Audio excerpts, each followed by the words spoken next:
ओम शांति। आज पितृपक्ष पर विशेष श्राद्ध कर्म और अध्यात्म।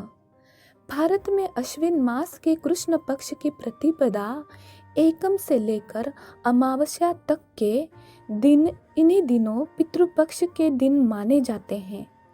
इन्हें ही श्राद्ध के दिन भी कहा जाता है। इन दिनों में लोग अपनी पूर्व की 3 पीढ़ियों को याद करते हुए उन्हें भोजन वस्त्र आदि दान करते हैं। चूंकि वे तो शरीर से अब यहाँ नहीं है, इसलिए उनके निमित्त ब्राह्मणों को यह दान दिया जाता है। श्राद्ध के इन 15 दिनों में घर में बने भोजन को महत्व दिया जाता है।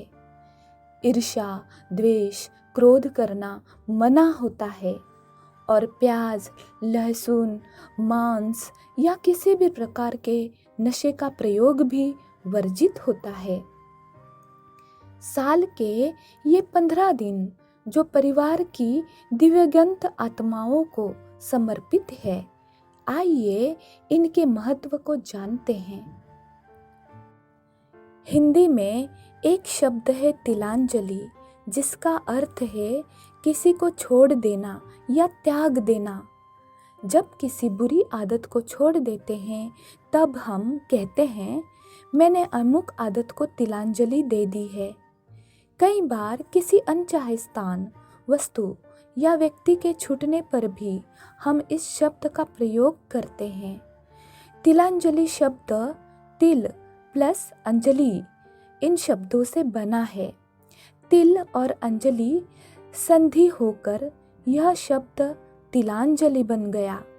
श्राद्धों में हम अपने पूर्वजों को तिल की अंजलि देते हैं और उनके प्रति मन में बांधे गए रिश्तों के, मोह के सब बंधनों से मुक्त हो जाते हैं। इसलिए कालांतर में यह शब्द त्यागने, छोड़ने या मुक्त होने का प्रतीक बन गया।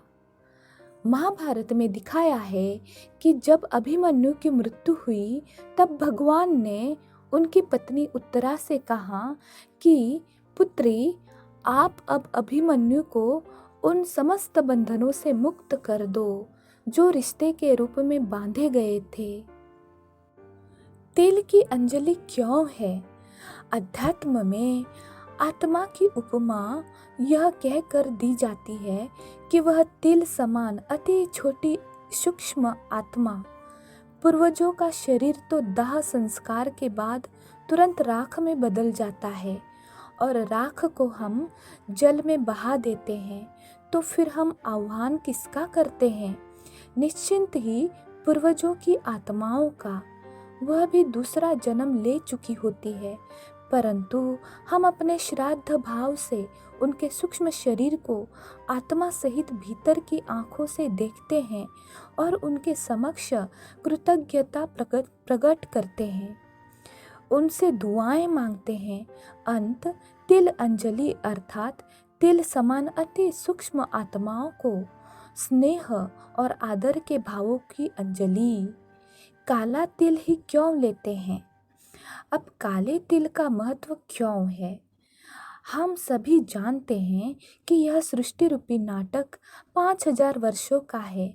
इसमें प्रथम 2500 वर्षों में सतयुग त्रेता युग ब्रह्मा का दिन और बाद में 2500 वर्षों में द्वापर कलयुग ब्रह्मा की रात होती है। ब्रह्मा के दिन में जब आत्माएं उजली होती है तब श्राद्ध या तर्पण की आवश्यकता नहीं होती, परंतु जब ब्रह्मा की रात शुरू होती है तभी मोह ममता के बंधन शुरू होते हैं। तभी उन बंधनों को तोड़ने के लिए श्राद्ध तर्पण का प्रारंभ होता है और तभी आत्मा भी काली या विकृत होनी शुरू होती है, अर्थात विकर्मों का लेप छेप लगना प्रारंभ हो जाता है। अंत काली आत्मा के प्रतीक रूप में काले तिल का प्रयोग होता है। शुभ कार्य वर्जित क्यों होते हैं इस समय? कुछ लोगों की मान्यता है कि श्राद्धों में शुभ कार्य नहीं करने चाहिए। इसका कारण क्या है? वास्तव में जिन्हें हम शुभ कार्य कहते हैं वे सब लौकिक कार्य है, जैसे शादी, मकान निर्माण आदि। परंतु श्राद्धों का समय बेहद पवित्र है। यह आध्यात्मिक साधनों का समय है। यह उसी में बीतना चाहिए, स्थूल और क्षणभंगुर गतिविधियों में नहीं। इस काल में परमात्मा में मन को एकाग्र कर सच्ची कमाई जमा करे। लौकिक कार्यों के लिए तो सारा वर्ष बाकी पड़ा है। लौकिक शुभ कार्य यही रह जाएंगे, पर हमारी सच्ची साधना हमारे साथ जाएगी। कौवे को खिलाना यह क्यों बात है? भारत में पितृपक्ष में पूर्वजों के प्रतिनिधि के रूप में कौवे को खिलाने का रिवाज है। कईयों के मन में प्रश्न उठता है कि क्या सचमुच दिव्यगंत आत्माएं कौवे के शरीर में प्रवेश कर उसके मुख से खाती है? परमपिता परमात्मा शिव द्वारा दिए गए सत्य ज्ञान के अनुसार तो कोई भी मानव आत्मा किसी भी पशु पंछी आदि के शरीर में प्रवेश नहीं कर सकती। मानव आत्मा अन्य योनि वाले शरीरों में फिट हो ही नहीं सकती। यदि उनका परकाया प्रवेश हो भी तो भी केवल मानव परकाया में हो सकता है, अन्यत्र नहीं। दूसरी बात यह भी है कि दिव्यगंत आत्मा अन्यत्र जन्म ले चुकी है। गीता में भगवान ने कहा है कि हे अर्जुन, कोई समय ऐसा नहीं था जब मैं नहीं था, या तुम नहीं थे, या ये राजाएं नहीं थे। अर्थात भिन्न नाम रूप से हम कहीं अन्यत्र अवश्य थे। इसलिए मृत्यु के लिए कहा जाता है ड्रेस और एड्रेस का परिवर्तन। हमारे वो पूर्वज भी ड्रेस बदलकर अन्यत्र अपनी भूमिका निभा रहे हैं। उस नए शरीर से निकलकर आत्मा हमारा भोजन खाने आए और वहाँ वाला शरीर इतनी देर निर्जीव हो जाए, यह तो संभव ही नहीं। फिर कौवे को प्रतिनिधि क्यों बनाया गया? अनेक पक्षी ऐसे हैं जो मानवीय घरों, छतों, पेड़ों, खेतों आदि में उड़ते फुदकते रहते हैं और इन्हीं स्थानों से पेट भरने की सामग्री पा जाते हैं। इनमें कबूतर, चिड़िया, मोर, कोयल, तोता, मोड़ी, गुरशल, गोरैया आदि मुख्य है। मानव इन्हें प्यार करता है, सम्मान देता है। इनके खाने के लिए बाजरा, गेहूँ, चने आदि अनाज के दाने छतों पर, चबूतरों पर परोपकारार्थ बिखेर देता है और मिट्टी के सकोरे में पानी भरकर भी रखता है।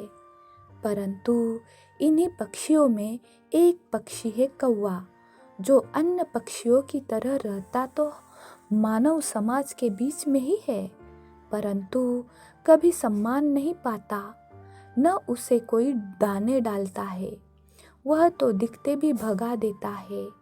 ऐसे पक्षी को भी वर्ष में एक बार तो कुछ खाने को दिया जाए, सम्मान की निगाहों से देखा जाए, उसका भी इंतजार किया जाए। शायद इसलिए उसे श्राद्धों में भागीदार बना दिया गया है। हम कौवे को सम्मान दें, यह तो हमारी संस्कृति का एक सुंदर पहलू है, परंतु इसमें किसी पूर्वज की आत्मा का अवतरण या वास है, इस अंधश्रद्धा में ना रहे। मानव शरीर पाना भाग्य की बात है, तो दिव्यगंत आत्मा जिसे पुण्य शरीर मिल चुका है, वह उसे छोड़ किसी पक्षी के शरीर में क्यों आएगी? उत्तम चोले को छोड़ चाहे थोड़ी देर के लिए ही क्यों न हो, निम्न चोले को क्यों धारण करेगी? अंत अपने पूर्वज की ऐसी अपमान न करे। गलत को ना ढोए जाए। हम अपने दिव्यगंत पूर्वजों का सम्मान इसलिए करते हैं कि वे हमें बहुत कुछ देकर गए हैं। हम उनके वारिस हैं। यह छत जिसके नीचे हम बैठे हैं और यह धन दौलत जिसका उपयोग हम कर रहे हैं, उन्हीं की देन है। कईयों को मकान या धन वर्षे में ना भी मिला हो तो भी जिस शरीर रूपी कपड़े को धारण किया हुआ है, उसके पालन पोषण के तो पूर्वज ही आधार बने। अंत वो मानवीय है, पूजनीय है। परंतु यदि उनमें से किसी में गुस्सा, अपशब्द, शराब, बीड़ी, गुटखा आदि की लत या किसी से दुश्मनी, कदमा, लालच, अहंकार या इसी प्रकार का कोई अन्य दुर्गुण था, तो उसे वर्षे की भांति श्रद्धा पूर्वक संभाल कर नहीं रखना है। यह श्रद्धा नहीं, अंधश्रद्धा हो जाएगी। एक बार एक माताजी ने एक पिकनिक कार्यक्रम में फल खाने से यह कहकर मना कर दिया कि मुझे फल अच्छे नहीं लगते। उसकी इस बात पर मुझे बहुत आश्चर्य लगा। तो उसने बाद में अकेले में बताया कि मेरी सास हम बहुओं को फल खाने नहीं देती थी, इसलिए जब मिले ही नहीं तो ना खाने की आदत पड़ गई और अब उनमें स्वाद आता नहीं है। सास के चले जाने के बाद उसकी एक गलत आदत को स्मृति में ढोए जाना, उसे फॉलो करते रहना, इसे क्या कहेंगे? होना तो यह चाहिए था कि सास के अंतिम संस्कार के साथ ही उनकी इस बात की स्मृति का भी अंतिम संस्कार कर दिया जाता। उनकी अस्थियों के साथ उनकी इस आदत की स्मृति का भी जल में विसर्जन कर दिया जाता। 13वें दिन इस बात का भी 13वां हो जाता और मन मुक्त हो जाता।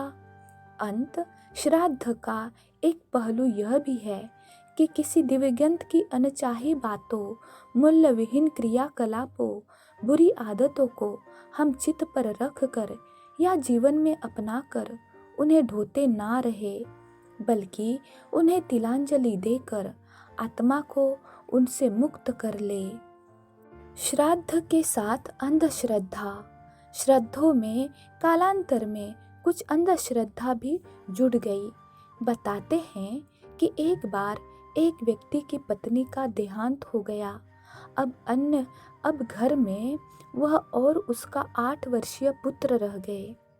उस व्यक्ति की एक अति प्रिय पालतू बिल्ली थी जो हमेशा उसके आसपास ही घूमती रहती थी।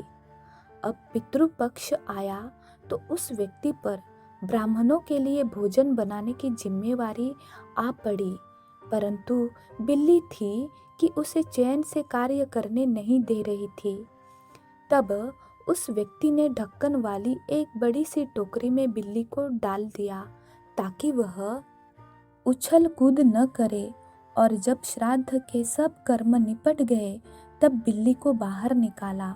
बिल्ली को टोकरी में डालने का यह क्रम हर पितृपक्ष में चलता रहा। कुछ सालों बाद पुत्र नौजवान हो गया और पिता वृद्ध हो गया। एक दिन उसने पुत्र को घर की सभी बातें समझाई और श्राद्ध कर्म को भी श्रद्धापूर्वक निभाने का वायदा पुत्र से ले लिया। इसके बाद शरीर छोड़ दिया। पिता के जाते ही बिल्ली भी घर से चली गई। जब श्राद्ध के दिन आए तो सभी कर्म विधि पूर्वक करते हुए पुत्र को याद आया कि पिताजी एक बिल्ली को भी टोकरी में बंद करके अवश्य रखते थे, तभी श्राद्ध कर्म संपन्न होते थे। उसने कहीं से बिल्ली मंगवाई, उसी टोकरी में बंद किया और फिर ब्राह्मणों को भोजन खिलाया। भोजन खिलाने के बाद बिल्ली को मुक्त कर दिया। पिता के लिए बिल्ली को टोकरी में डालना मजबूरी थी, परंतु पुत्र के लिए वह अंधश्रद्धा बन गई। इस प्रकार कालांतर में कई अर्थहीन रस्म रिवाज भी पितृपक्ष के साथ जुड़ गए हैं। एक अन्य घटना में भी आप देखेंगे कि श्राद्धों की आड़ में कई बार लालच पांव पसार लेता है। तेनालीराम के समय की एक घटना है। एक व्यक्ति ने श्राद्ध के दिनों में कुछ पंडितों को भोजन का निमंत्रण दिया। पंडितों ने निमंत्रण स्वीकार तो कर लिया, परंतु आपस में मिली भगत करके यजमान को कहा कि आपके पिताजी को आम बहुत पसंद थे। अंत भोजन के बाद दक्षिणा में हमें एक एक सोने का आम जरूर दिया जाए, तभी उनकी मुक्ति होगी। वह व्यक्ति सोच में पड़ गया और इस आर्थिक संकट में बचने के लिए बुद्धिमान तेनालीराम से सहायता लेने पहुंच गया। तेनालीराम ने कहा, आप उन्हें भोजन पर बुलाइए, मैं आ रहा हूँ। भोजन हो जाने के बाद पंडितों ने देखा कि तेनालीराम के हाथ में लोहे की एक गरम सलाख है। उसे पकड़े हुए उसने कहा, आदरणीय पंडितों, यजमानों के पिताजी प्रतिदिन इस गरम सलाख से अपने शरीर को गुदवाते थे। आप भी पहले इससे अपने शरीर को गुदवा लीजिए, फिर आप सबको सोने के आम भी दक्षिणा स्वरूप अवश्य दिए जाएंगे। इतना सुनते ही सभी पंडित भाग खड़े हुए। इन घटनाओं को लिखने का उद्देश्य इतना ही है कि श्राद्ध में अंधश्रद्धा का वास न होने दे। मरणोपरांत पूर्वजों को हलवा, पूरी, खीर का भोग भी तभी सफल होता है जब हमने जीते जी उन्हें मान सम्मान दिया होता है। अंत मरणोपरांत किसी बिचौलिए द्वारा उन तक भोजन सामग्री पहुंचाने से अच्छा है कि जीते जी सामने बैठा कर प्यार से उन्हें वो सब स्वीकार करा दिया जाए जो वे चाहते हैं। अच्छा, ओम शांति।